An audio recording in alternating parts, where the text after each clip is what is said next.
Okay, so good afternoon class, good afternoon everyone.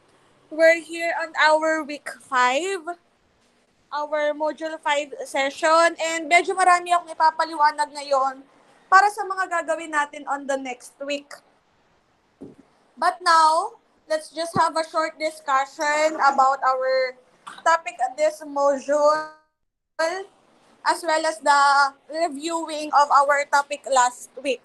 So before I will present, bago mag-present si ma'am, can you please give me an insights or share to me some knowledge about our discussion last time, please?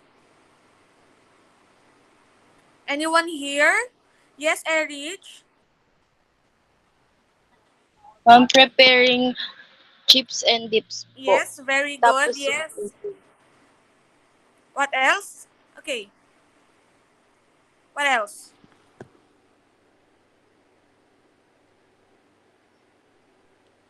Yes, Dave. Yeah. Ma'am, the importance of chips and dips din po. The importance of chips and dips. Right. Yes, right. What else? Yes, Brent?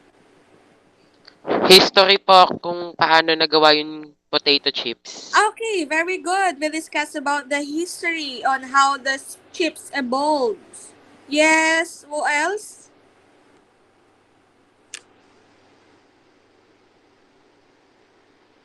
Okay, last one, Erich. ma'am, we discussed also about different kinds of chips and how to prepare a dip. Okay. We discussed also what are the different kinds of chips and how to prepare any kind of dips that is very delicious, very pleasing to the eye and all. Yun, nagkaroon tayo ng mga video presentation on how to do that. And now, for our Module 5, it is just the continuation of our topic last time. So, I will present, Ma'am Dayan will present, and show you some knowledge about our topic for this afternoon. Okay, so we will skip the pre-test because I'll give you time a while ago to answer your pre-test. So for our module 5, it is all about fundamental of plating. So how important plating is? Gaano nga ba siya ka-importante? Ma'am, ano po ba yung plating?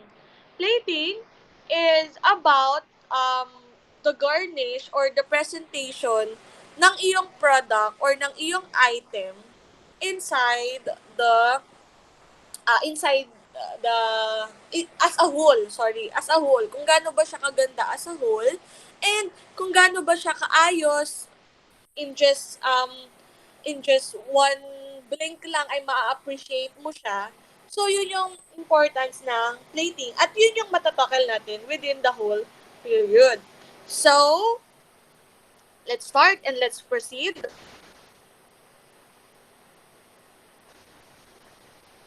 Nakikita yung presentation ni ma'am? Press 1 nga po kung yes. So again, sorry for the late, sorry for the interruption, sorry for other commotions that will happen. I am just using my phone. Cellphone lang po yung gamit ni ma'am ngayon kasi nga nagkaroon ng problema ang kanyang laptop. So, yeah. Thank you so much sa mga nagre-reply at nag-feedback ng 1. So, in this part of your module, you will, by the way, balik ako. Naka-rotate ba yung ano ni ma'am? Naka-rotate? Or okay naman? Maayos naman? Or nakatabingi ba yung presentation ko? Ito. Ayos lang, ma'am. Ayan, okay naman. Naka-portrait naman siya. Hindi naman naka-landscape. Apa, ma'am, naka-portrait. Naka-portrait naman. So, nababasa nyo naman siya ng maayos, yung presentation ko. Okay? Okay. Thank you so much. So, let's skip this pre-test. It is 1 to 10. You can answer it later or maybe mas okay na bago pa lang tayo mag-online class ay nasagutan nyo na itong pre-test. So let's proceed with the lesson 1, which is about the fundamental of plating. Brent, can you please help me to read the first paragraph, please? Yung food plating, ma'am. Appetizers. Okay, sige, ma'am. Okay. Appetizer can be more appreciated if presented attractively. Like the saying goes, the eye eat first. Plate presentation is the process of offering the appetizer to guests in a stylish and pleasing manner. It requires skill, style, creativity. Ate, this lesson will provide you the knowledge, skill, and understanding in the presenting a range of appetizer. Okay, thank you so much, Brent. So for our objectives this afternoon is number 1 is to perform mise class, number 2 is to identify the fundamentals of plating, and number 3 is to present a range of appetizer. So thank you so much, Brent, for that for your wonderful voice. So sabi dito, based on the saying, the eyes eat first. Pag nabasa nyo, pag narinig nyo yung salitang the eyes eat first, anong pumapasok sa isip nyo? Ano yung pagkakaintindi nyo sa the eyes eat first? Una bang kinakain yung mata? Ganun ba? Yes? Any opinion lang. Sarili nyo lang opinion. Ma'am. Sino yan? Ako po, ma'am. Yes, Dave. Okay. Ma'am, Go ahead. ma'am, yung ibig sabihin po nito, yung unang tingin pa lang mukha ng masarap, ganun po. Yes, very good. What else? On the other opinion of the others? Yes. Erich, tatlo lang pa student ko, but tatlo lang lagi nakikita kong nagtataas ng kamay. Yes, Erich. Ma'am, ano po, I eat first. Yun po yung mata po natin yung dapat unang mahook dun sa pagkain. Yung unang tingin pa Yes. lang natin, parang ubos na mauubos natin yun, ma'am. Okay, very good. Good point. How about you, Brent? Okay? Ma'am, yung I eats first po, para pong kinikrave niya tayo. Yes, very good also. How about Charmaine May? Charmaine? Charmaine May ba to? Are you there? Hey. Ayan, pinagbabawal na technique, nawawalan ng internet. Princess Kathleen. Okay, Leslie. Okay.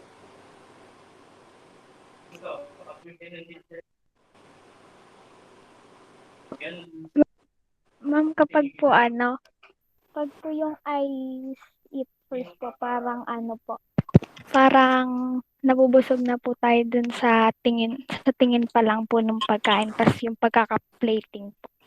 Okay, very good. There you go. Thank you so much for your insights kung ano ba ang pagkakaintindi nyo sa the eyes eat first. So, lahat ng sinabi nyo ay tama and on good point. May nakapagsabi na tignan mo pa lang, nagkikrave ka na. Yes, very good yon. Tignan mo pa lang, parang gusto mo nang mabusog, parang nabubusog ka na. Kasi nga, gina-judge natin yung pagkain. Totoo naman, gina-judge natin yung pagkain depende sa pagkaka-present sa kanya. So, now, we can conclude that plating is very important in presenting your appetizers. So, there are terms to remember. Number 1 is the plating. Number 2 is the basting. Number 3 is the drizzling. Number 1 po, typographical error lang yun. Wala po yung I sa inyong mga module. Number 1 is the plating. It is the process of arranging and decorating food to enhance its presentation. Improving the presentation of the dish adds value to the dining experience and provides room for a higher markup on your food. Ma'am, anong ibig sabihin nun? Ang ibig sabihin po nun, ang plating ay sobrang importante in terms of food. Dahil, maniwala kayo't sa hindi, mas maganda ang presentation, mas mahal. Tama po ba? Nag-agree ba kayo doon?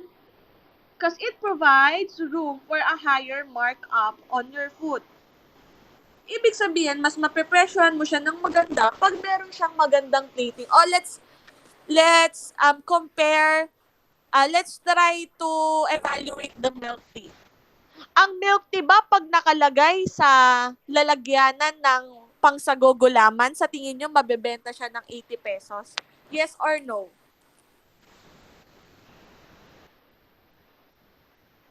No. Because yung presentation niya nga ay nakakadagdag para mag-mark up yung price niya. So, ganun din sa mga appetizers. Ang Skypix, pag binili mo sa labas, sa tindahan, 5 pesos, 6 pesos, 7 pesos. Pero pag nilagay mo na siya sa plato, nilagyan mo na ng kahit anong peanut butter or kahit anong spread, cheese or whatever, pwede mo na siyang i-mark up. Tama ba? Yes. So that's the point of it provides a room for a higher markup on your food. Number 2 is the basting or the pouring of juices or melted fat over meat during cooking in order to keep it moist. Yan. Very self-explanatory naman. The drizzling is to trickle a thin stream on a liquid ingredients over the food. We will elaborate it more later on our video presentation. So what is a food plating? Um, can you please help me to read what is a food plating? Maki Obal, are you there? Yes, ma'am. Okay, food plating is a process. Go. Wait lang, ma'am. Wait lang. Wait lang, ma'am, ah. Medyo ano lang po yung screen. Wait lang. Ay, Diyos ko, Lord. Ano ba? Ayun. Is the process of arranging and decorating food to enhance its presentation. Improving the presentation of a dish adds value to the dining experience and then provides room for a higher markup on your food. Okay na po, ma'am. Okay, thank you so much. And this plays heavily on the cliche or we eat with our eyes, but it's also trick which can play into your hands as a chef or the restaurateur. Ayan. So, we have here the importance of the plating. I will sum it up. It upscales food, enhance dining experience, build reputation, encourage creativity, increase profits, create free advertising, and increase appetite. Upscale food. You need to remember that. Enhance dining experience. Mas nagiging memorable yung pag-dine mo pag maganda yung pagkain mo. Encourage creativity, mas na-enhance o mas napapalawak ang pagiging creative mo, nabibuild yung reputation dahil we can conclude that your food is not just beautiful but also safe to eat. Increase profit, yes, nabanggit na ni Ma'am yan. Create free advertisement or advertising. Why? Because pag nakita mo yung presentation mo na maganda, you can take a photo of it and post it on a social media. And it increase your appetite. So, we need to consider a lot of things in fundamentals of plating. Number 1 is the balance. Why? Because the rule of a good menu, balance is also applying to plating. Select foods and garnishes that offers variety and contrast. Now, you can do contrasting o contrasting. Ano po yun, ma'am? For example, your food is in light color. Light yung mga colors. You can use dark colored plate. And also, you can use some garnish na dark if yung main product mo is in light condition. So, in balance, we need to consider the color, the shapes, and the texture.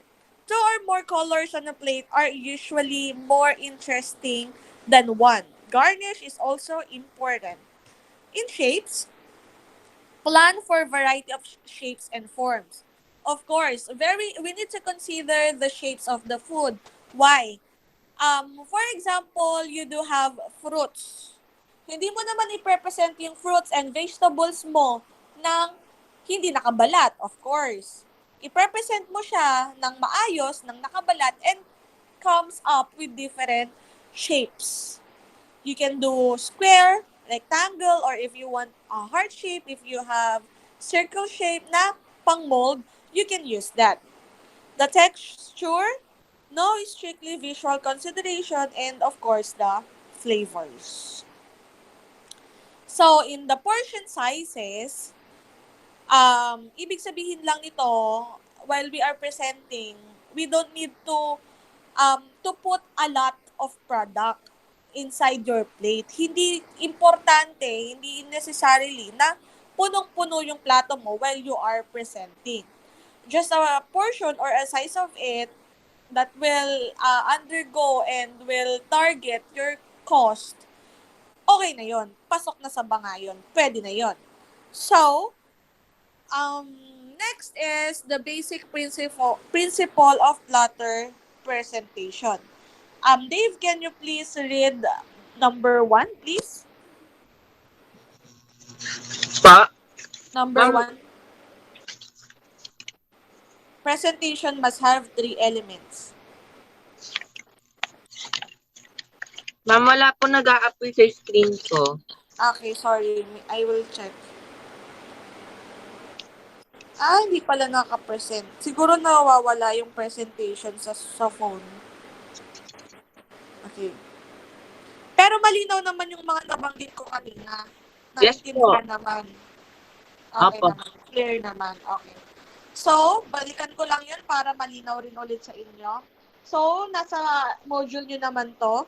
Ito yung why food plating is important, because you need to upscale food. It will upscale food, enhance dining experience, build reputation, encourage creativity, increase profits, and create free advertising, increase appetite. So, in balance, we need to consider for the color, the shapes, the textures, and the flavors. And then for number 2, portion size. This is important for representing as well as for the costing. So for number 1, please help me to read it. Dave, please. Number 1, presentation must have 3 elements. Go ahead. Presentation must have 3 elements. Centerpiece may be an uncut portion of main food item, slices or serving portions of the main food items arranged artistically, arranged artistically in proportion to the cut Slices. Okay. So, number 1, ang important yung i-consider ay kung ano-ano ba yung nasa loob ng plate nyo. We need to present the centerpiece. Pag sinabi natin centerpiece, ito yung main focus. Ito yung bida. Ito yung product nyo. Ito yung center. Kaya nga centerpiece ng inyong main product or main food. Next is the slices. Of course, if you have the main product, you can also have the slice of it. So look at the example. We have here the steak. Maybe, ayan, totoo, hindi maybe. Ito ay steak. Ito yung nasa gitna, yung malaking portion, yung centerpiece niya. Pero meron rin siyang slice portion na nasa gilid niya. And number 3 is the garnish. Garnish, ayan yung mga pampasamot-samot o pampaek-ek, pampaganda, such as vegetables yung ginamit dito. Okay? Next is number 2. Can you please help me to read it? Who wants to read it? Casey Tan, are you there? Hi, Casey Tan. Hi po. Okay, can you please read number 2?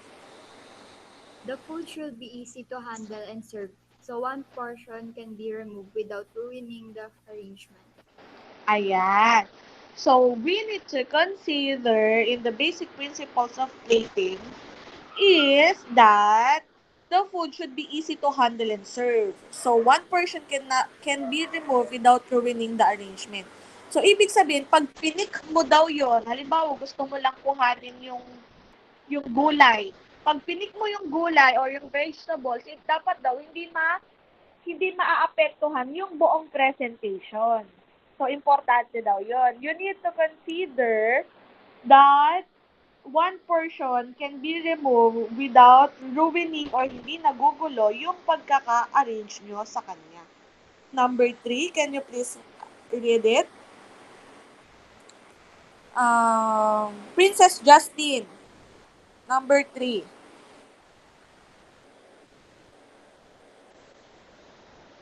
Simple arrangements are easier to serve and more likely to still attractive when they are half demolished by the guests. Ayan. So, simple arrangements are easier to serve. Very simple daw na arrangement, of course, ay madali lang siyang i-serve. It will be very attractive kahit nakakalahati na to ng inyong guest.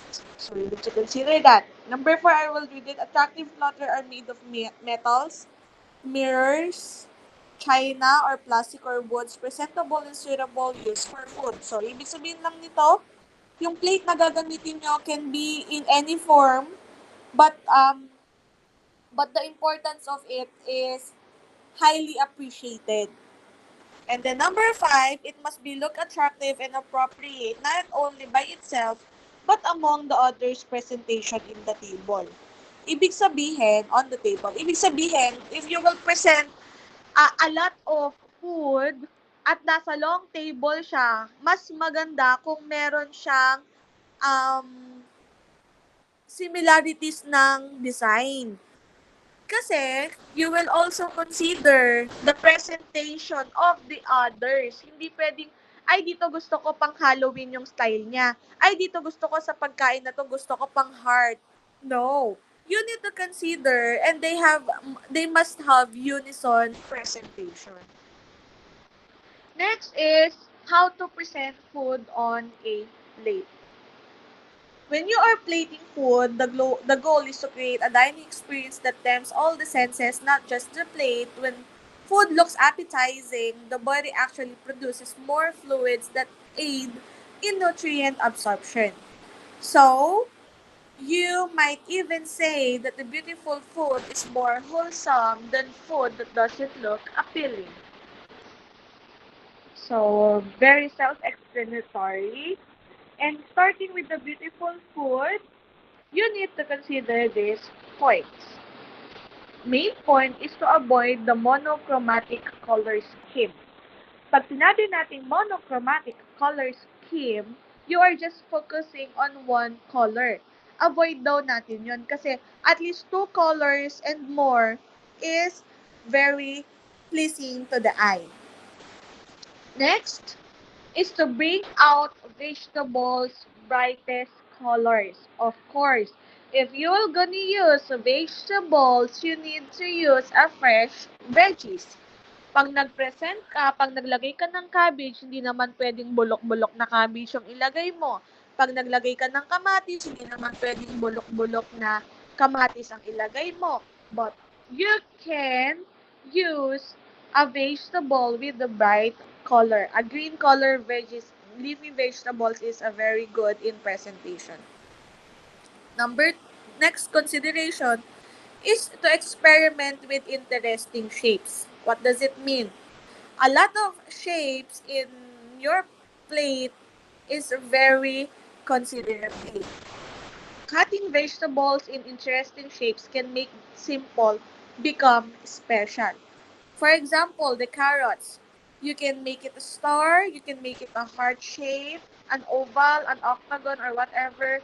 Because a simple presentation can make it special pag yung mga pang-garnish mo or yung main product mo is in different shapes. Next. Okay pa tayo? Mabilis ba si ma'am o okay naman? Nagkakaintindihan naman? Because it is... Sige. Okay naman ba? Very, naman siya, very easy naman siya. Because I will focus on our activity next week. Kasi kaya medyo in a hurry tayo. Plating with the care. Ayan. So, of course, you need to choose the best plate or white plates. And don't don't compete visually with the food you're serving. They provide contrast, making colors appear brighter, textures, and more interesting.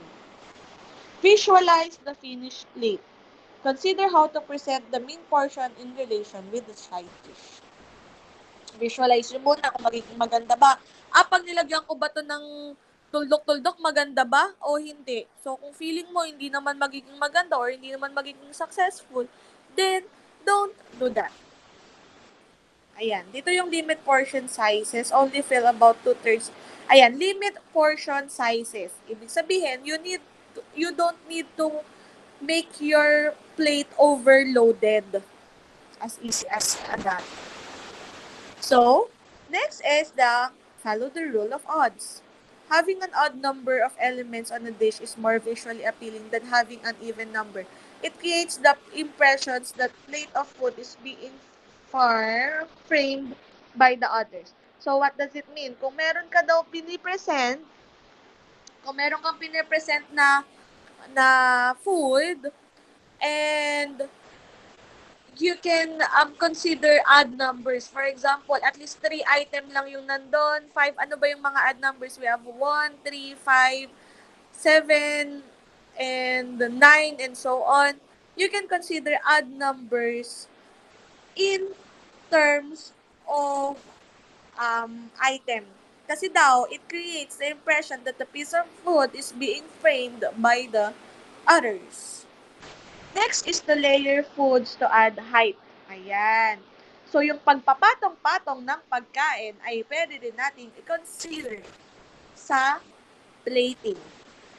Next is to keep up with food styling trends. Ma'am, ano ibig sabihin nun? Siyempre, kung ano yung nauuso, kung ano yung trending, kung ano yung maganda sa lahat, you can copy that. Pwede mong kopyahin yun. Pwede mong gawing ganun din.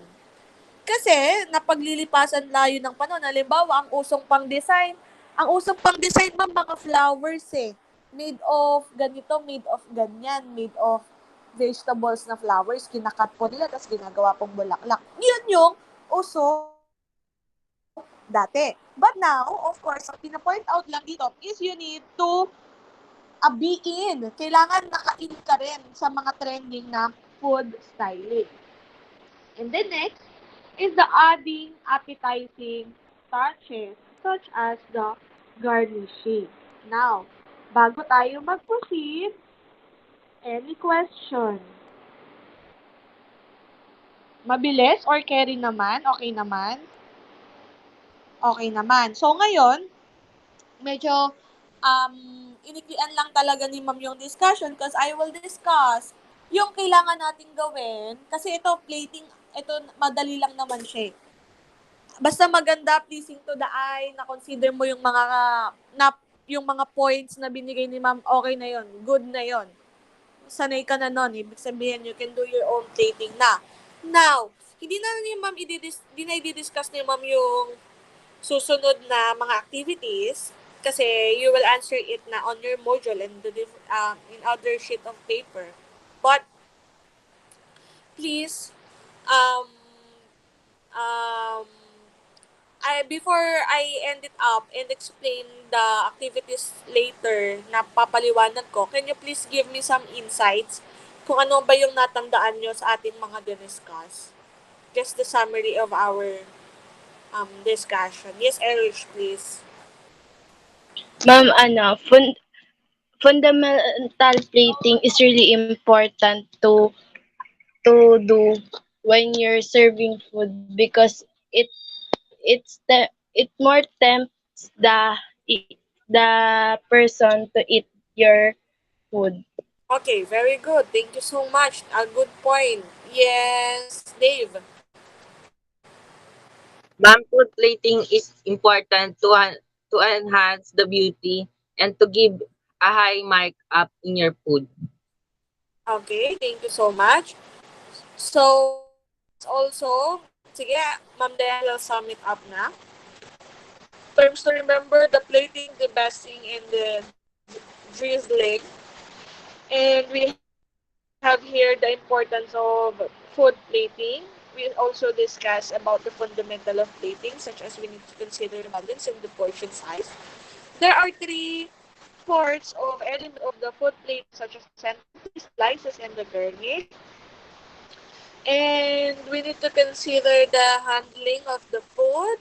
Simple arrangement are easier to serve. Attractive letter are made of metals and so the like. It must be look attractive.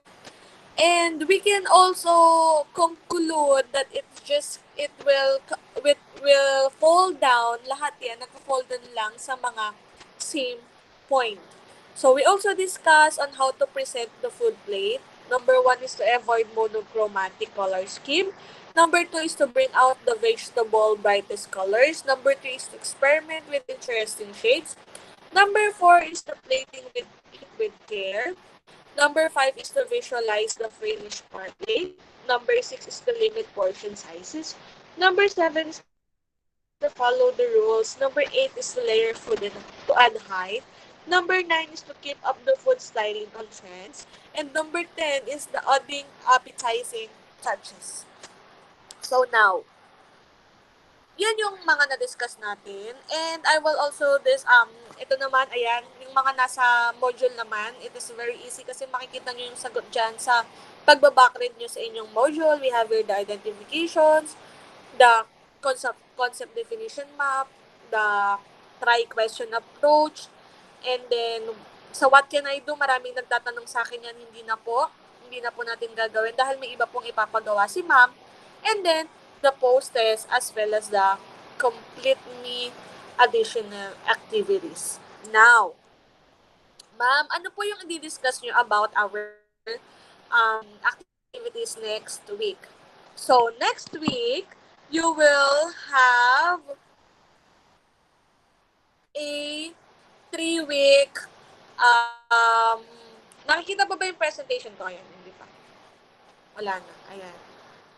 So, ayan. Anong question? May question ba? Ma'am, may question lang ako. Sino yan? I'm sorry po, nabigla. Jerome po. Okay, Jerome. Anong question mo? Yung sa vlog po, kailan po yung ipapasa? Ito na, ipapaliwanag ko na nga. Ito na nga yun. Ayan. So, on next week, I sum up our activities for the 3 weeks. The week 6, the week 7, and the week 8. Such as the November 19 to 13, the November 16 to 20, and then the November 23 to 27. So, ito na yung matatanggap nyong module activity sheets next week. So, on our week 6, next week to, right? On our week 6, make your own cookery plan. Nakikita ba yung presentation ko? Yes or no? Yes po. Hello? Okay. Oh. Make your own cookery plan on our week 6. Ma'am, paano po yan? Ayan. Naaalala nyo last week, we discussed the cookery plan. Right? Opo. Okay. Yung cookery plan, doon na to undergo yung mga ingredients, the preparation time, the cooking time, and everything. Okay? So, on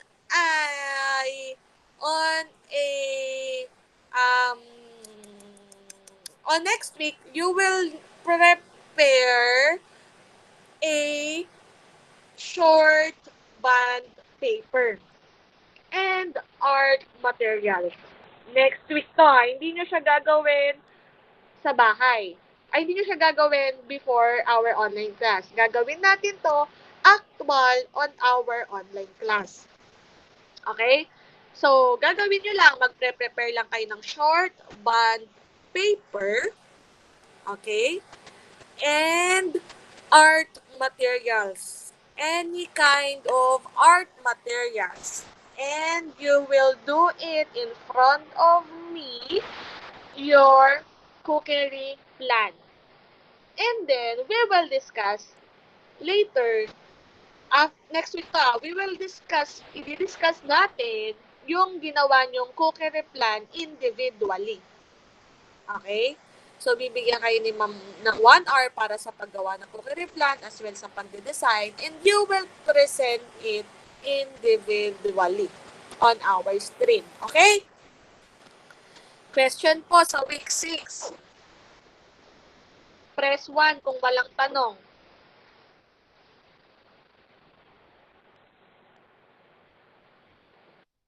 Ma'am, paano po yung sanitary video po, ma'am? Opo, wala na po yun ha. Cancel na po yun na. Cancel na po. Ito na po yung gagawin natin para sa week 7 and 8.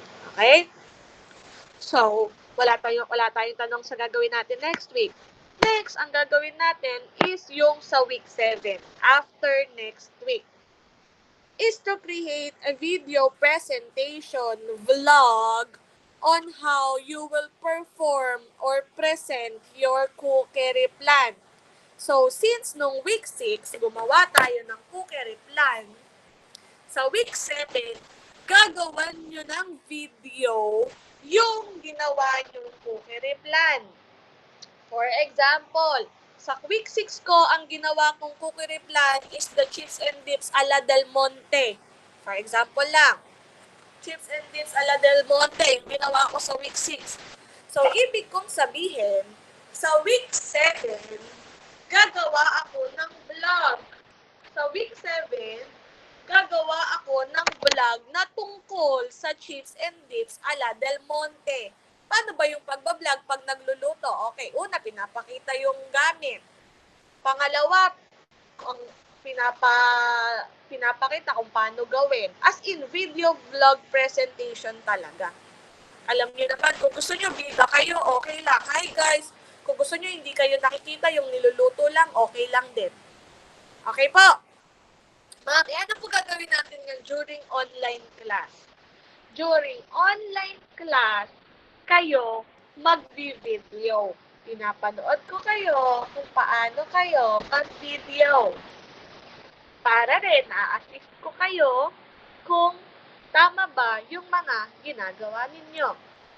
Question po sa week 7.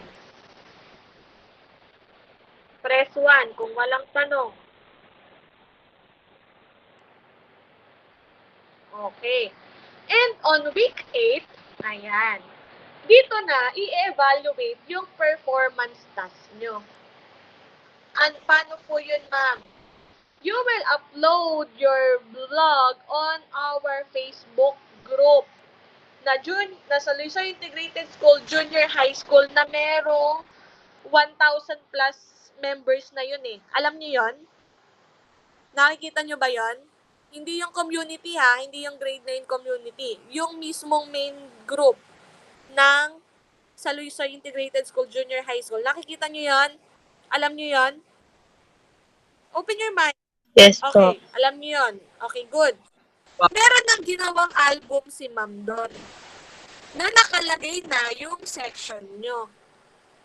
Ayan, meron ng 9 Hemingway, merong 9 Milton, meron ng 9 Frost, meron ng 9 Shakespeare. So, you will upload it inside the album. Okay? You will upload it inside the album. Hindi po kayo mag-upload sa timeline ng page. Okay? Mag-upload kayo sa loob ng album. Ma'am, paano po yun? Papakita ko sa inyo. So, for example, I have here my Facebook. I'm talking about, nakikita pa yung presentation ko? Yes or no? Yes po, ma'am. Okay, so I have here the Salishoy Integrated School Junior High School with 1.6 members. Ma'am, nasan po yung album dito? You can check it dito. Oh. Merong announcement, merong watch party, merong photos, events, files, and album. Kiklik nyo po yung albums. And then, sa loob niyan, ayan, nandiyan na yung section nyo. Nagawan ko na yan eh. Ayan na yung sections nyo. Ayan na yung albums ng sections nyo. So, for example, I have here the 9 Shakespeare. And then, I will add photos or videos. Pwede naman itong videos eh. Sample tayo ng TikTok ni ma'am.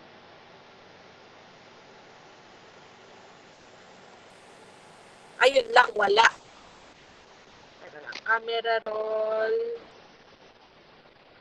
So, ibig sabihin hindi makakapag-upload dito ng videos.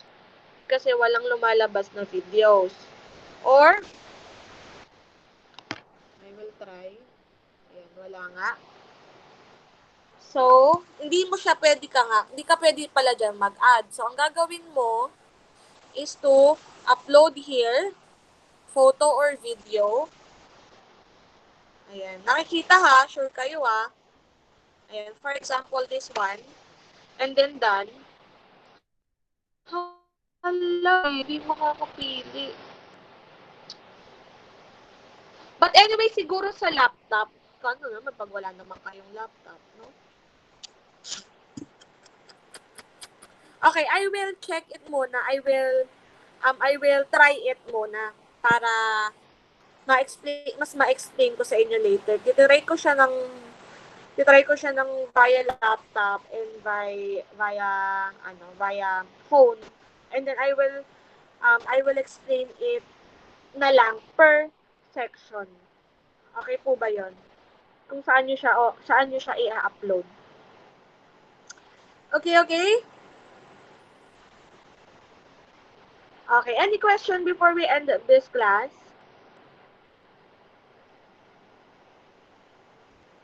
Anyways, yung pag-upload naman 3 weeks pa eh. 3 weeks pa. So, mahaba-haba pa yung time natin. Yung preparation time natin. Any question po? You can open up your mic so I can hear your woo! Ganda po. Okay, thank you so much. Have you learned something ba? May natutunan naman ba? Yes po. Okay, Yes Po. yes, and that would be very important. Yung meron tayong natutunan every end of this session. Anyways, katulad lagi ng paulit-ulit kong sasabihin, I will make your TLE very easy. Napadaliin lang natin yung buhay nyo dahil alam kong mahirap ang buhay ngayon. So that's all for this afternoon. Goodbye, class. See you next time. Goodbye. Bye, ma'am. Goodbye. Ma'am, thank you po. Bye, ma'am. Goodbye. Goodbye Stay po, safe and ma'am. God bless. Thank you po. Bye. Bye, ma'am. Bye.